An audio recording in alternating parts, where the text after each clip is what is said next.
এক নম্বরে আমরা যেই শিক্ষাটা পাই সেটা হচ্ছে সত্যের পথে অবিচল থাকা। ইমাম হুসাইন রাদিয়াল্লাহু তাআলা আনহু অন্যায়ের কাছে মাথা নত করে নাই, জুলুম এবং স্বৈরাচারের বিরুদ্ধে তিনি তার জীবন দিয়ে আল্লাহর কালেমার সত্য পতাকাটাকে তিনি উচ্চ করে রেখেছিলেন। আল্লাহ রাব্বুল আলামিন সে কথাই কোরআনুল কারীমের মধ্যে বলেছেন, সত্যের পথে তোমাদেরকে অবিচল থাকতে হবে।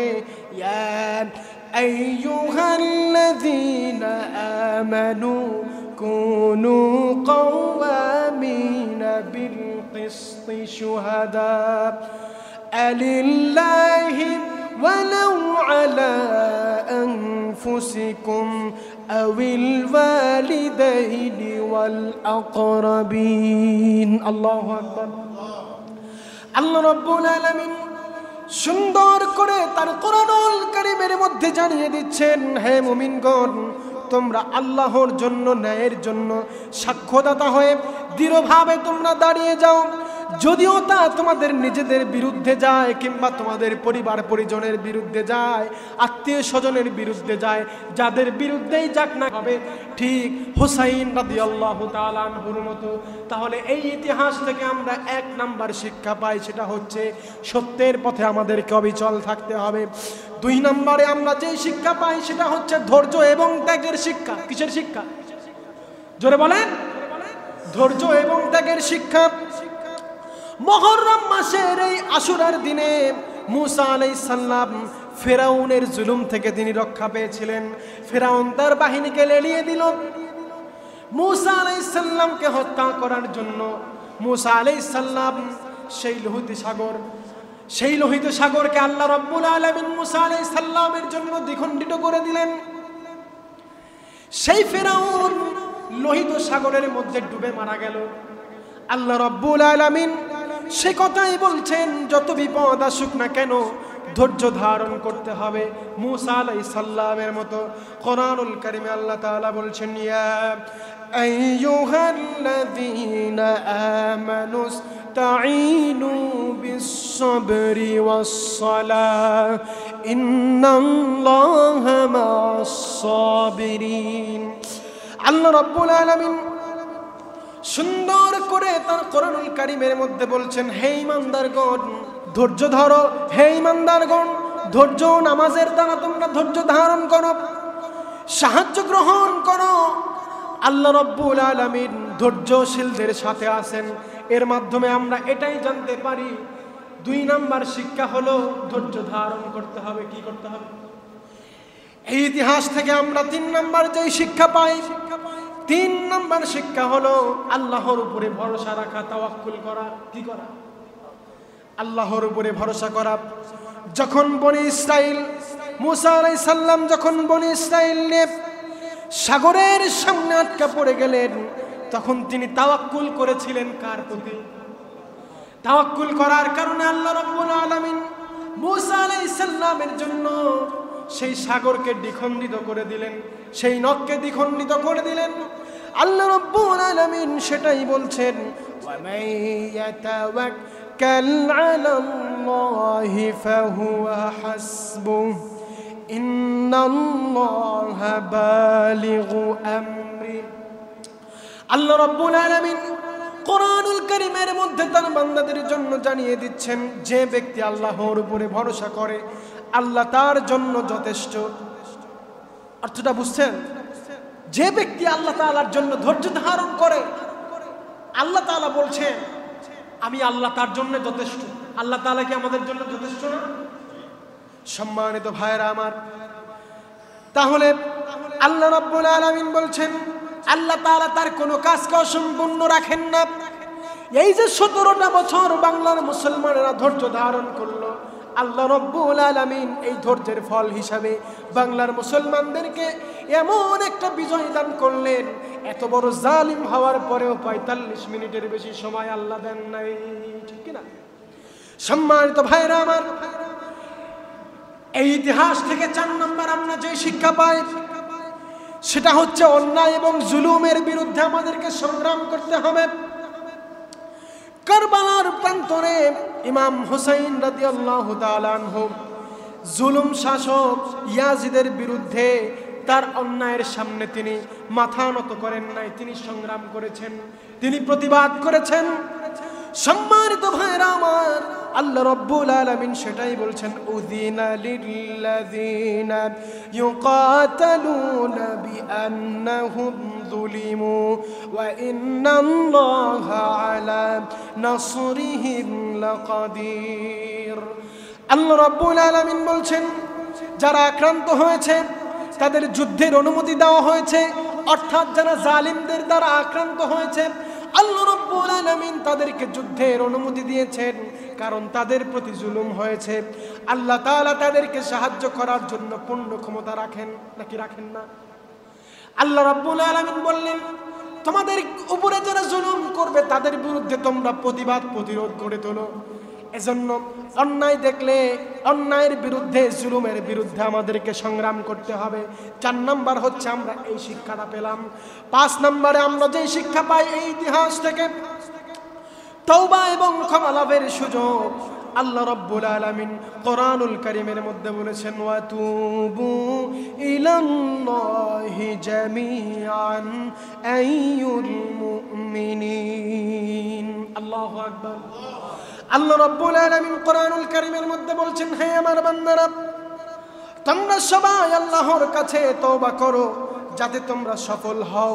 তার মানে বোঝা যায় যারা তওবা করে তারা সফলতা অর্জন করে। ঠিক আছে সম্মানিত ভাইরা আমার, আশুরার এই দিনে মূসা আলাইহিস সালাম তার জাতিকে মুক্তি দিয়ে আল্লাহ রাব্বুল আলামিন তাদের জন্য ক্ষমা ও রহমতের দরজা খুলে দেন।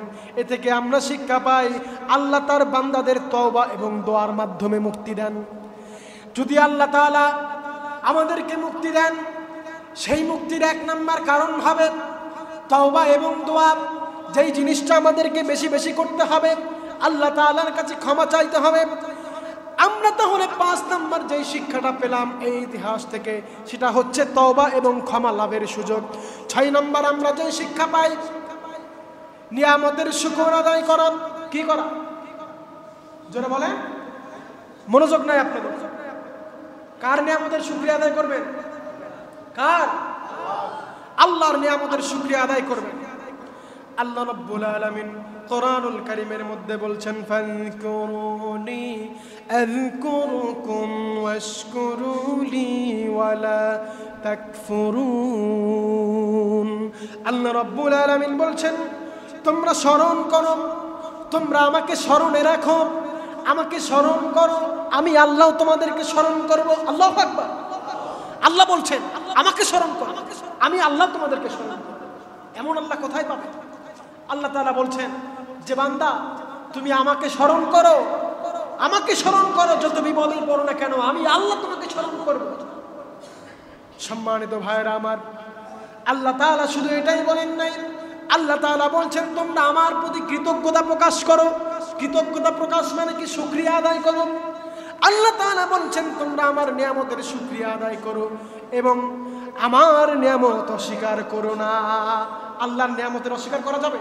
তাহলে আমরা 6 নাম্বার যে শিক্ষাটা পেলাম সেটা হচ্ছে নিয়ামতের শুকরিয়া আদায় করা। 7 নাম্বার আমরা যে শিক্ষাটা পেলাম সেটা হচ্ছে আল্লাহর নির্ধারিত সময় এবং সিদ্ধান্তের প্রতি আমাদের সম্মান প্রদর্শন। আল্লাহ তাআলা সিদ্ধান্ত নিয়েছিলেন যে এই পবিত্র 4 মাসে কোনো যুদ্ধ করা যাবে, আমাদের সেই 4 মাসের প্রতি সম্মানিত ভাইরা আমার। 8 নাম্বার আমরা যে শিক্ষাটা পেলাম সেটা হচ্ছে জীবনের পরীক্ষাকে গ্রহণ করা। আল্লাহ তাআলা বলছেন নানাভাবে আমি তোমাদেরকে পরীক্ষা করব, বিভিন্নভাবে বালা মুসিবত দিয়ে আমি তোমাদেরকে পরীক্ষা করব। ঠিক যেইভাবে কারবালার প্রান্তরে ইমাম হুসাইন রাদিয়াল্লাহু তাআলা আনহু এবং তার পরিবারকে আমি পরীক্ষা নিয়েছিলাম, সেইভাবে আমি আল্লাহ পরীক্ষা করব। কোরআনুল কারীম بشيء من الخوف والجوع ونقص من الأموال والأنفس والثمرات وبشر الصابرين।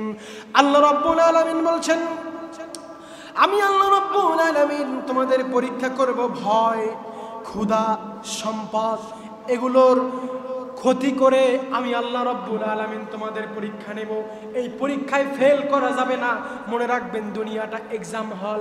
এই এক্সাম হলে যদি আপনি পরিপূর্ণ পাস মার্ক পেতে পারেন, আল্লাহ রাব্বুল আলামিন বলছেন সেই সমস্ত বান্দাদের জন্য আমি আল্লাহ রাব্বুল আলামিন জান্নাতের সার্টিফিকেট দিয়ে দিলাম। সুবহানাল্লাহ বলেন। আর আস্তে, বাঙালি জাতিটাই উল্টা জাতি, জোরে বললে আস্তে, আস্তে বললে জোরে। 9 নম্বর, এটা বলে আলোচনা শেষ করে দিব। সর্বশেষ যেই শিক্ষাটা আমরা পাই সেটা হচ্ছে এই ইতিহাস থেকে 9 নম্বর যেই শিক্ষাটা পাই সেটা হচ্ছে আল্লাহ তাআলার একত্ববাদ এবং আল্লাহ তাআলার পথে আহ্বান। যেই আল্লাহ তাআলার পথে, যেই আল্লাহ তাআলার একত্ববাদের প্রতি আহ্বান করতে গিয়ে ইমাম হোসাইন এবং মুসা আলাইহিস সালাম উভয়ই তারা বিপদের সম্মুখীন হয়েছিলেন। সেই একত্ববাদ আল্লাহ রাব্বুল আলামিন বলছেন, আমার সঙ্গে পড়েন, কুল হুয়াল্লাহু আহাদ আল্লাহুস সামাদ লাম ইয়ালিদ ওয়া লাম ইউলাদ ওয়া লাম ইয়াকুল লাহু কুফুয়ান আহাদ। আল্লাহু আকবার। আল্লাহ রাব্বুল আলামিন, আল্লাহ রাব্বুল আলামিন তার হাবিবকে ডেকে বললেন, কুল, কুল মানে বলো, বলো হে নবী আল্লাহ এক। আল্লাহ কয়জন? মক্কার কাফেরেরা আল্লাহর নবী বিশ্ব নবী জনাবে মুহাম্মদুর রাসূলুল্লাহ সাল্লাল্লাহু আলাইহি ওয়াসাল্লামের কাছে এসে বলল, বাইয়িন লানা নাসাব রাব্বি, তোমার রবের নসবনামা বলো, তোমার রবের বংশ পরিচয় বলো, তোমার রবের বাবাকে, তার বাবাকে, তার বাবাকে। এটা কি রাগের বিষয় না? কথা বলে না, রাগের বিষয় না? আল্লাহর নবী রেগে গেলেন। আল্লাহ রাব্বুল আলামিন তখন তার হাবিবকে সান্ত্বনা দেয়, কাফের মুশরিকদেরকে বলতে বললেন, পড়েন, কুল হুয়াল্লাহু আহাদ আল্লাহুস সামাদ লাম ইয়ালিদ ওয়া লাম ইউলাদ ওয়া লাম ইয়াকুল লাহু কুফুয়ান আহাদ। আল্লাহু আকবার। আমার আল্লাহ পরিচয় যদি কেউ জানতে চায়, আমার আল্লাহর একত্ববাদ সম্পর্কে যদি কেউ জানতে চায়, তাহলে এই সূরাটা তাকে শুনিয়ে দিবেন। আমার আল্লাহর একত্ববাদের পরিপূর্ণ বর্ণনা এই সূরার মধ্যে আছে না নাই? আল্লাহ তাআলা বলছেন, আল্লাহ তাআলা বলছেন তিনি কারো মুখাপেক্ষী নন, তার কাউকে প্রয়োজন হয় না, বরং তাকেই সবার প্রয়োজন হয়। ঠিক কি না? আল্লাহর কি আমাদের কোনো প্রয়োজন আছে? কথা বলে না, কোনো প্রয়োজন আছে? আল্লাহর কোনো প্রয়োজন নাই, বরং আমাদেরই আল্লাহ তাআলার প্রয়োজন আছে। এজন্য এই যে শিক্ষাগুলো আমরা অর্জন করলাম 1 থেকে 9 নাম্বার পর্যন্ত, আমরা যে শিক্ষাগুলো জানলাম এই ইতিহাস থেকে, সেই শিক্ষাগুলো আমাদেরকে বুকের মধ্যে ধারণ করতে হবে, লালন করতে হবে। এই হাই হোসেন, হাই হোসেন বলে পিঠের মধ্যে আঘাত করে পিঠ কাটা, এগুলো কোনো মুসলমানদের সংস্কৃতি নয়। ইমাম হোসেন রাদিয়াল্লাহু তাআলা আনহুর জন্য আমরা দোয়া করব এবং তার ইতিহাস থেকে যে শিক্ষাগুলো আমরা পাই সেই শিক্ষাগুলো আমরা অর্জন করার চেষ্টা করব। তবেই না আমরা একজন খাঁটি মুসলমান হতে পারব। ঠিক কিনা?